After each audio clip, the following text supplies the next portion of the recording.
Giliran investor asal Kazakhstan yang diiming-imingi berbagai kemudahan untuk berinvestasi di IKN Nusantara. Kepada calon investor asal Kazakhstan, Kepala Otorita Ibu Kota Nusantara, OIKN, Bambang Susantono mengajak untuk berpartisipasi dalam membangun IKN Nusantara. Ada sejumlah kemudahan investasi di IKN Nusantara kepada calon investor Kazakhstan. Pemerintah Indonesia terus membuka berbagai peluang untuk para investor dari luar negeri untuk berpartisipasi dalam pembangunan IKN. Otorita menyambut kontribusi dalam berbagai bentuk investasi langsung dan public-private partnership. Kami juga terbuka untuk mengeksplorasi berbagai jenis pembiayaan kreatif, seperti blended financing dan mekanisme crowdfunding, ujarnya di forum investasi dikutip dari kanal YouTube KBRI Astana TV. Selasa, tanggal 4 Juli tahun 2023, seperti dikutip tribunkaltim.co dari kompas.com. Dalam paparannya, Bambang menyebutkan bahwa ketertarikan dunia investasi di IKN per tanggal 28 Juni tahun 2023, tercatat 256 letter of intent, LOI, dan angka ini akan terus meningkat. Ketertarikan investasi ini berasal dari 19 negara, dengan 5 negara teratas yang berminat berinvestasi yakni Jepang, Singapura, Malaysia, Amerika Serikat, dan Cina, atau terbilang sekitar 50% dari perusahaan asing.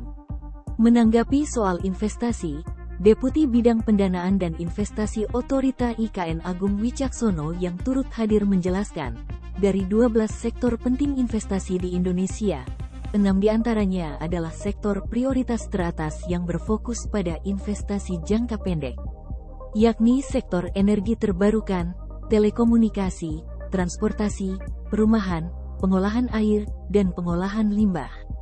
Sektor ini akan menjadi infrastruktur dasar pembangunan hingga tahun 2024.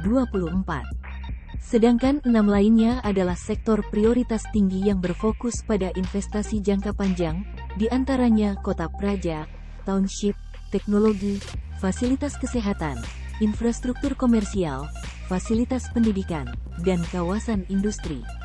Kata Agung, sektor-sektor pembangunan Nusantara dapat menjadi proyek strategis bernilai tinggi dengan mengedepankan pembangunan keberlanjutan. Setiap sektor dianalisis sesuai dengan kebutuhan pendanaan, mekanisme pendanaan yang akan digunakan, dan legalitas yang menaungi. Seperti halnya sektor perumahan, yang mempunyai peluang investasi yang paling signifikan. Perumahan mempunyai estimasi investasi dengan rentang 0,67-1,09 miliar dolar AS. Dengan kebutuhan tersebut, maka skema pendanaan yang digunakan kerjasama pemerintah dengan badan usaha, KPBU, dengan penanggung jawab dari Kementerian Keuangan dan PT Penjaminan Infrastruktur Indonesia, PT PII. Selain itu, pemerintah juga sudah menyiapkan sejumlah insentif untuk meningkatkan minat investasi.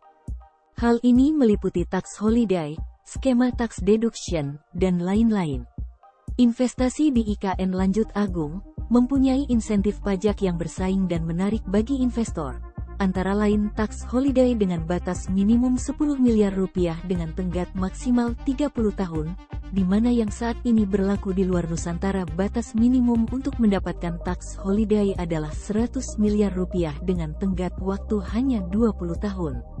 Tentunya insentif semacam ini berlaku untuk hal lain seperti Super Deduction Vocation, Super Deduction R&D, Super Deduction Donation, pajak penghasilan 0% bagi UMKM, PPh 21 yang ditanggung pemerintah, VAT dan pajak penjualan untuk barang mewah, fasilitas kemudahan biaya kepabeanan selama 4-6 tahun.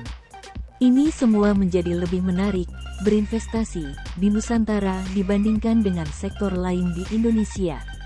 Ini merupakan sikap bagaimana pemerintah Indonesia benar-benar menunjukkan bahwa kami mengajak investor berpartisipasi untuk ikut memiliki Nusantara, ujarnya.